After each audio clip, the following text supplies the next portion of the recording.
High বন্ধুরা, মাই ছোট্ট please আপনাদের স্বাগতম। তো আশা করছি আপনারা সবাই ভালো আছেন, ভালো থাকুন। আমরা মাতার ইচ্ছে খুবই ভালো আছি। তো ফাইনালি চলে এসেছি রাসের মেলায়। তো এই রাসের মেলাটি আসতে গেলে খুবই সহজ উপায়ে আমি বলে দিচ্ছি। এই রাসের মেলাটা হয় উত্তর চব্বিশ পরগনা, বসিরহাট, ধান্যকুড়িয়ায়। আমাদের আগে থানা ছিল বসিরহাট, এখন থানা হয়ে গেছে মাটিয়া। তো এই মাটিয়া থানার পাশেই এই ধান্যকুড়িয়া জায়গাটার নাম। তো এখানে গাইন বাড়ি আছে, রাজবাড়ি আছে, আর এখানে রাজাদের যে স্মৃতি সেই অনুসারে এই রাসের মেলাটি অনুষ্ঠিত করা হয়। তো এখানে প্রত্যেক বছর এই মেলাটি হয়, আর এই মেলাটি একটানা এক সপ্তাহ থাকে, আর প্রচুর প্রচুর লোকের সমাগম হয়, আর বাইরের থেকে লোকজন আসে। এসে এখানে আর কি আপনারা ফ্যামিলি নিয়ে আসলে থাকার জন্য হোটেলও পাবেন, ঘরও পাবেন।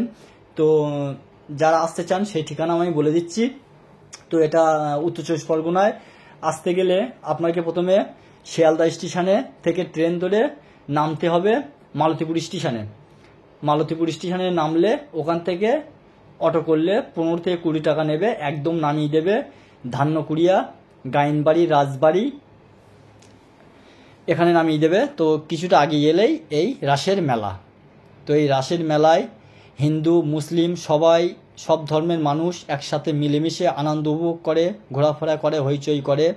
আর এখানে আপনি কি কি লাগবে যাবতীয় কম বেশি সব কিছুর দোকান আছে, খাবার দাবার যাই বলেন না কেন সব কিছুই পাবেন। আর এই রাসের মেলায় উন্নত মানের একটি খেলা আছে, সেই খেলাটি আমি অবশ্য ভিডিও করিনি, সেখানে লোকজন ছিল প্রচুর। এখানে খেলাটি সবথেকে উন্নত মানের খেলা, যেই খেলা অনুসারে এই রাসের মেলাটি অনুষ্ঠিত হয় সেটি হলো জুয়া খেলা।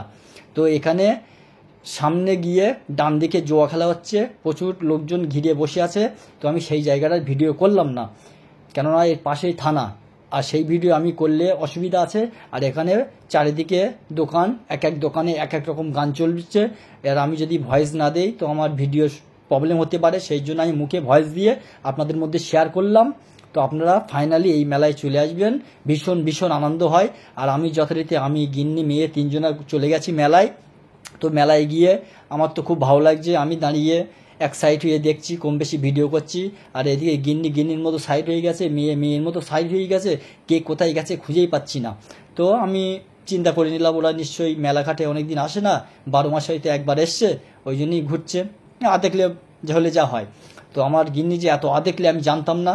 সে কি বলবো বন্ধুরা, একটা সোনার জিনিস একটা মেয়েরা দেখলে যেটা দেখলের মতো করে, সরি আপনাদেরকে বলছি না, আমি আমার গিন্নি দিয়ে বলছি।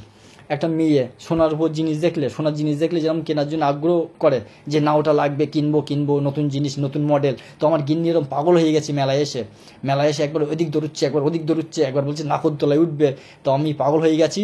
আমি পয়সা করি বেশি আনিনি, যেহেতু আমার পাশাপাশি বাড়ি ধান্যকুড়িয়ার পাশে মাটিয়ার পাশে গোপালপুর মোড়, তার পাশে কালীবাড়ি, তার পাশে আমাদের মঠ, তার পাশে আমাদের খোলাবতা। তো খোলাবতায় আমাদের বাড়ি, সেখান থেকে আমরা গিয়েছি বাইকে দোকানদারি কমপ্লিট করে, আমার যেহেতু কাঁচামালের দোকান।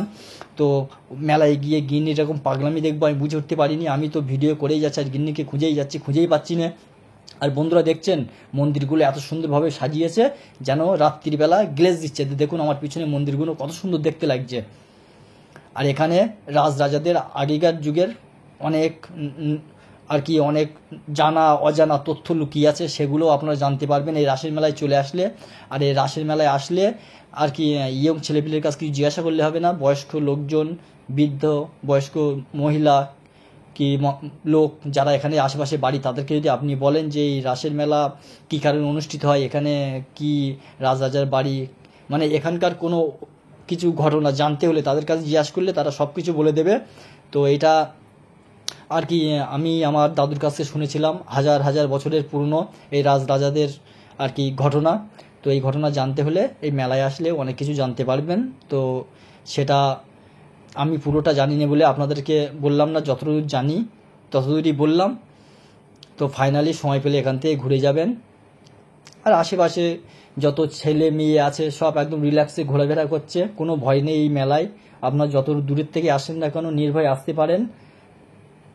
আর পাশেই থানা বলে অতটা আর কি মানুষ কারোর প্রতি কোনো অত্যাচার না কোনো কিছু আর কি কোনো খারাপ দৃষ্টিতে কারোর দিক তাকানোর সাহস পায় না।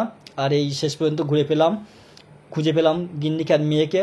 তো আমি এত রেগে গেছি যে আমি রাগ কীভাবে প্রকাশ করবো, আমার সারা দুনিয়া ঘুরে ঘুরে ওদেরকে পাইনি।